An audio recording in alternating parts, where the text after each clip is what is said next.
sommes rencontrés à la réunion de directeurs de collection chez l'Harmattan en novembre, et il y a eu une alchimie dans notre échange. Et je remercie aussi Madame Dimon pour le bel entretien que nous avons eu en visioconférence avec Madame Brunéry aussi. Voilà. Donc, je suis très touché de rejoindre ce cénacle de questionnement, parce que je trouve, bon, je vais entamer mon discours, mais ce qui est fondamental pour moi, c'est mettre en valeur les analogies. Alors, sensible aux analogies, je propose d'en aborder quelques-unes qu'il est possible de rencontrer dans le processus d'état d'hallucination ou hallucinatoire, que l'on retrouve dans le domaine de la musique, dans le domaine pictural, et je donnerai quelques exemples. Alors malheureusement, je ne peux pas les faire entendre, sinon il faudrait des heures. Je parlerai de certaines pièces pour piano de Claude Debussy, donc d'œuvres du début du XXe siècle, et quelques œuvres de la fin du XIXe, qui je peux mettre en relation cela avec la peinture en prenant quelques correspondances avec Belzinski, tout en m'approchant de la pensée créatrice de Kandinsky. Alors cette idée m'est venue à la lecture de l'ouvrage de Jean sur Ils ont révolutionné la peinture de l'hallucinatoire, donc à l'imaginaire quantique. Alors l'œuvre picturale et musicale permet une visibilité symbolique, un narratif incantatoire ou d'exaltation, émergent comme un récit d'hallucination. Il paraît aisé de le trouver donc chez Debussy dans les préludes pour piano. Donc, si je parle au niveau des partitions éditées, il y a 2 livres, un peu comme les préludes de Jean-Sébastien Bach, où il y a 2 livres.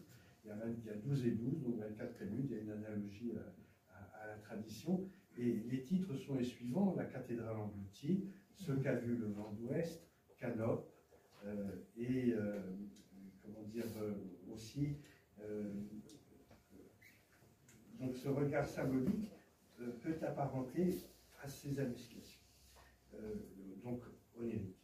La visibilité musicale peut porter aussi sur des signes graphiques, sur la partition elle-même. Donc là, je suis assez prosaïque dans mon explication, dans le sens où je prends par exemple le prélude de Tristan, le prélude du drame lyrique Tristan et Isolde de Richard Wagner.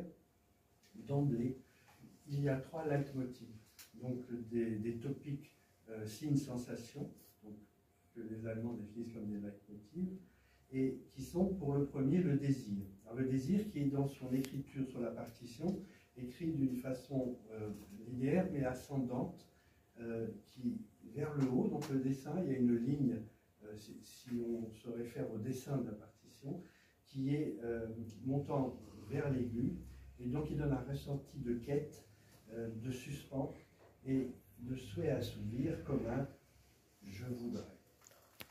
Le leitmotiv de la vue, c'est celui qui répond tout de suite au leitmotiv du désir. Donc le dessin, lui, le graphisme musical de la partition est descendant.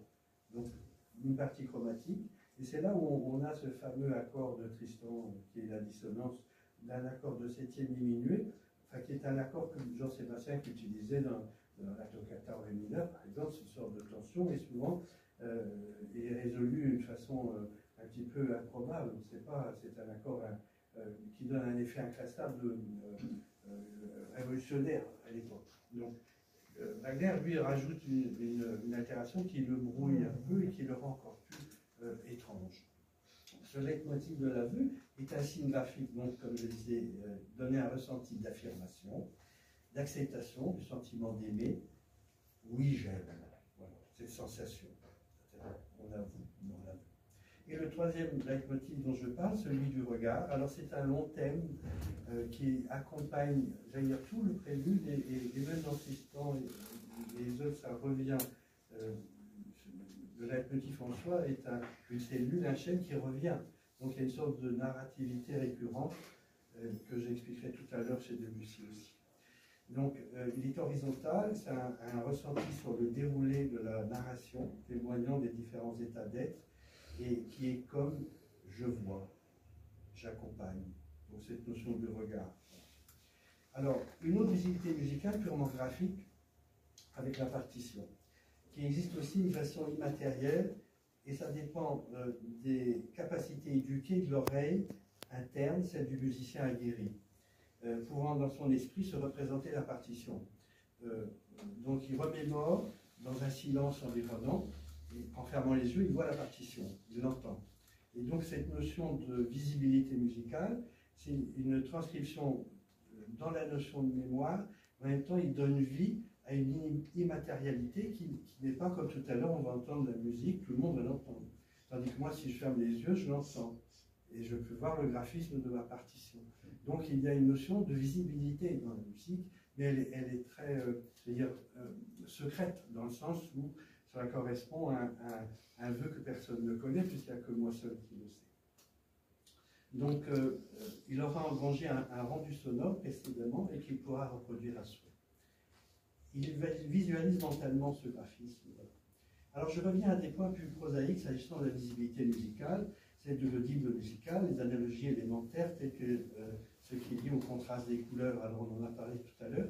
Donc je fais référence à ce que dit Rousseau, Jacques Rousseau, sur le clavecin avec des touches en couleur que le père, mathématicien Louis-Ferdinand Castel avait inventé. C'est-à-dire sur les 7 sons de la gamme, il y avait 7 couleurs différentes, et pour les demi-tons, c'était un mélange des couleurs. Alors, Rousseau, en 1740, en plein débat des encyclopédistes, fut sceptique de ses réponses.